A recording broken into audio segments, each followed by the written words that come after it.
All right, let's go to Ethan in Chi-Town. What's up, Ethan? Hey, Dr. John, how are you? I'm good, my brother. What's going on with you? Not much. A little nervous. Sorry, I've never done anything like this before. So. Hey, listen, I'm terrible at this.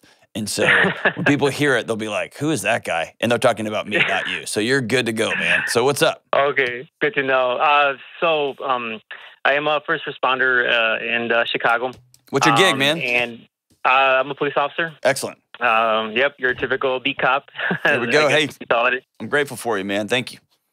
Thank you, sir. Appreciate it. The reason I'm calling, I guess, is because over the past, I don't know, maybe like a year or so, I've been feeling a lot of like ups and downs. They're much more defined to the point where I've noticed it. I guess the past month, I guess now my ex-girlfriend caught me cheating on her. And so obviously that absolutely did not help whatsoever with my situation and actually made it worse. Yep. And so it made me reflect a lot about, everything that's been going on. And one thing that I definitely noticed about myself is the pattern that I seem to always cheat on every relationship that I'm on since 20. Gotcha. I'm now 37, and so I've only had 5 major relationships. But it seems like I find one, I'm really into them, it feels great, I feel like I'm in love with them, and then somewhere along the line I cheat, and eventually I feel like I no longer want to be there, but then I don't want to break it off, and I guess I just make things worse so like they can just leave me. Yep. And so I've never been caught. This was actually the first time, and so it, like I say, it made me feel worse for the fact that I hurt her so bad. Yeah. So it just, like I said, it just seems like everything is just like collapsing around me, and it's just like trying to find a way out and reason, like, why do I keep doing, knowing that I know it's wrong, why do I keep doing stuff like this? And I guess you already know, I've heard you mention that your father was a police officer. That the job is stressful. And I didn't realize, like, I always thought, like, well, it's not a big deal, I see this stuff or whatever, move on. But all of a sudden things are just kind of like coming back to me, and I'm like, why am I thinking about this scenario or that event? And sorry. Yeah. Hey, man, that's good. I appreciate that. So, number one, thanks for your honesty. It takes a lot of courage. Number two, you 37. So how long you been in? I've been in total going on 9 years now. Okay. So you're almost a decade, and you know as well as I do that culture is heavy on keep your mouth shut and do your job, right? So the fact that you made this call is an act of bravery that unfortunately many of your colleagues don't have the courage to summon. So Right. I'm proud of you there, okay? So you've presented two different issues that may intertwine here and there, but let's separate them a little bit, okay? Okay. One of these is, to quote the old Vander Kolk book, the body keeps the score. And there's only so long you can work the beat. And for most people in our country, probably in the world, they have no idea what's going on in their neighborhoods after hours, right? Right. None. Absolutely. Zero. None. And have no idea that guy they see out mowing the yard had the cops called on him at 2 a.m. by his girlfriend because he was beating her. Like, they have no idea the dead body in the ME shows up at 3:30 in the morning, and nobody even knows it happened, right? And so, and you do that all day, every day, day after day after day after day. And you have to show up to a situation, and here's the deal. In the new world, you have to be perfect. You better be perfect, right? Yeah. And so, because everything you do is now recorded, audio, video, everything. Be perfect. Don't screw Question, up. everything. That's right. That's right. What I would strongly encourage you to do, and when I say strongly encourage you, I'm just telling you, just like friend to friend, you have to. You got to go sit down and tell somebody. And I absolutely understand if this cannot be somebody associated with your work. And if that's the case, I'd recommend you go find somebody. Not insurance, figure out, pay the cash. And so there's not a diagnostic record, and sit down with somebody and say, hey, this thing's starting to wear on me. I'm not okay. Okay. And they're going to walk you through it. I was fortunate. I was part of a patrol team, but I had every time I'd get out of a messy situation, right? Like cleaning up a scene before a mom came home, right? Or helping move a body before so-and-so showed up, before sister got there, right? When I was a part of those situations, I was blessed with a supervisor that would call every time and say, how are you? You okay? Walk me through what you saw. And what I didn't get at the time was there was a processing going from limbic to frontal lobe to simplify it, which is letting my body know you just experienced some stuff that was chaos, man. You just saw guts and brains and blood and people. You just saw somebody tell their child that their dad's dead. Like, you just saw some stuff you're not supposed to see. And I need to make sure you're with us here, that your body knows you're safe right now. And right now, your body, because this is what you do all day, every day, and probably you're a pretty lonely guy. Is that fair? Yeah. I just have to admit to that. It's hard as that to admit. It's hard. Yeah. And so loneliness exacerbates what you're experiencing because your brain needs human beings. And what happens a lot with lawyers, what happens a lot with doctors, what happens a lot with cops is nobody understands their world because it's so chaotic. It's just so different than the norm that you end up hanging out with only cops. And then when you're not working, you're talking about work. And I can't believe Sergeant's moving us to 12s instead of 10s. And I can't, that's all you do. Man, they're taking us from days off. Yeah, dude. And we're going from SIGs to Glocks. That's ridiculous, man. And it's just nonstop. It never quits. And so your brain never gets to watch the sun freaking come up.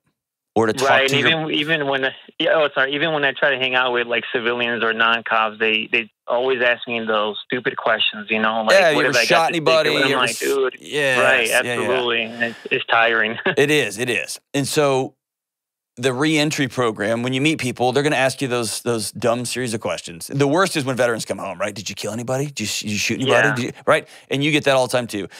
It's learning, and this is going to sound ridiculous, the same as when they took you to marksman classes. You're going to have to learn a new set of skills. And here's why that sucks. Because when we were kids, dude, they just dropped us all in a box and said, y'all play, and we did. They put us on the same kickball field or on the same football team or on the same whatever, and we just figured it out. And when we're older and we're adults, we don't have that skill set. That skill set's gone. We've lost it. And in the same way, you can't just go pick up and run a marathon right now. You can't just pick up and become best brothers with somebody. You have to. It's annoying and it's long and you have to slog through, especially those first 4 or 5 awkward moments. And this is the pot talking to the kettle, man.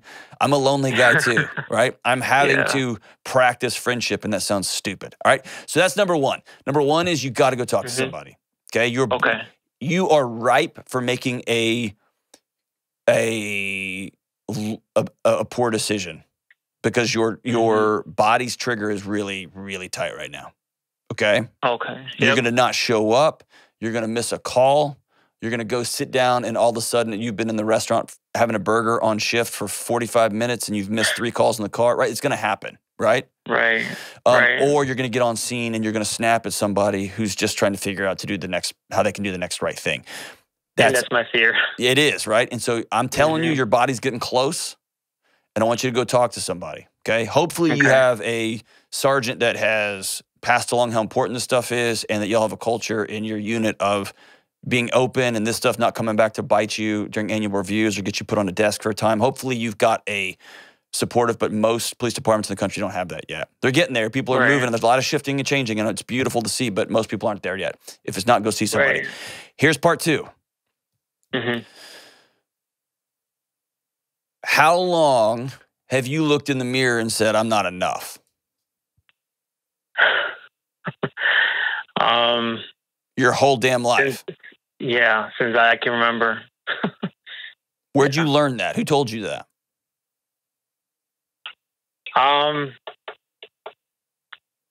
It would sometimes come from my dad and from just my childhood time in school. Okay. I got bullied a lot. I got picked on for like the dumbest things, like the color of my eyes, or my smile, or something or my shoes. Okay. So you got picked on, and how'd your old man respond to that? Honestly, I wish he would have responded. It seemed like him and my mom are still married, but I always felt like he was far away, even though he was here at home. Most of the time, I just remember him like just watching TV and just not really caring about what was going on. And if something would happen, he might say something here and there, but it never felt like he truly cared and wanted to show me how to defend myself or protect me or anything like that. It just seemed like I said, he was home, but he just was not here. That's how I felt. He's 6 feet apart, but 6,000 miles away from you, right? Absolutely, yeah. Hey, here's the thing, and I don't have any evidence to back this up other than just sitting with countless people over the years. I think there can be as much, if not more, trauma than if he had just left. Because when he just left, then you got to deal with it. But when they just sit there, and by the way, trauma can be acute. It could be you walk into the house and you see part of that person blown all over that wall. That's trauma. When you're hugging a mom who's holding you so tight because her baby's dead in the next room, that's trauma, right? Trauma can be acute, and trauma can be what didn't happen. And your dad should have looked at you in the eye and said, I love you, son. I'm so sorry this happens. Give me a hug. Right. That should have happened, and it didn't. Now, here's the problem. You've spent your life trying to answer that question, trying to make it so. And when you find somebody as some sort of conquest, tell me if I'm wrong, a few months in, you get bored. To quote the great Esther Perel, you stop feeling alive. This has nothing to do with the women you're with. This has everything to do with you. And you make a choice to not be alive. And the only thing to get your heart rate up is, I'm not getting caught. This new person caught my eye. And then in short order, you blow the whole thing up. And then you Control-Alt-Delete and start the whole cycle over again. Am I right? Yeah, literally. It's like you've been, like you know me. But yeah, I do, brother. I do. Like Trust me, I do. Yeah. So listen, the only way to stop cheating is to say, I will never cheat again. Okay. And what I'll tell you is, you're better than that. And the women that didn't catch you, you made them crazy because they knew there was a disconnection. And you know what they did? They thought it was them. And that's wrong. That's wrong. It's not right. That's true. Right. Right? And they walk around now wondering what they did, why that man couldn't love them. And it probably fulfilled a story that they've been passing along for their whole lives, right? That they've been spinning around. So I am getting on to you. Stop. Yeah. Stop. No, yeah. Okay? You have a choice in every relationship, and we all do. I've been married almost 20 years. I've got the same thing. I have to choose, how do I remain alive in this relationship? And not alive like I'm dying. My wife's not suffocating me. How do I keep my heart rate up? How do I keep this exciting? How do I keep this fun? How do I help meet her needs so she can help meet my needs? And we just get on the loop like that. Not, how can I prop up this shallow, thin ego? Because nobody ever told me I was worth a crap. Right. See what I'm saying? Yeah. No, it makes a lot of sense. Okay. So again, this is looping back to, when you make that call today, you're gonna get on the phone and you're gonna be brave as all get out, like you are right now, and you're gonna call a counselor and they're gonna say, hey, what's up? And you're gonna say, I'm a police officer. I'm worried about confidentiality. I'm starting to have signs of excessive stress and burnout from my job. It's hard and I need to talk to somebody. And I'm a serial cheater and I want to stop. And that's where we're gonna go, okay? Okay. And listen, brother, hear me say this, because nobody's ever told you this. I'm a 6'2", 200-pound, 195-pound guy, okay? I can't shoot as well as you, and you could probably beat me up, especially if you're wearing all your gear, and if you got mace for sure. But listen, I love you, and you're worth being loved back. And Thank you, Doctor. Grateful for the work you do in your community, the crap that you see and you deal with 24/7, 365 that nobody sees. And I'm glad that you don't want to put yourself in a situation where you're going to hurt somebody. Yeah. And you're better than the way you're acting. You can do better. Both and, right? Yep. All right. Exactly. No. Thank you so much. Listen, hang on the line. I'm going to send you a copy of new book, Own Your Past, Change Your Future. I'm sending a bunch out to the local police department here in my community. I think it'll help a lot. You've been through a lot, you've seen a lot, and then the question that we all have to ask ourselves is, what do we do next? And this book addresses it, and I'm going to give it to you free of charge. I'm grateful for you, man. Your new day starts right now.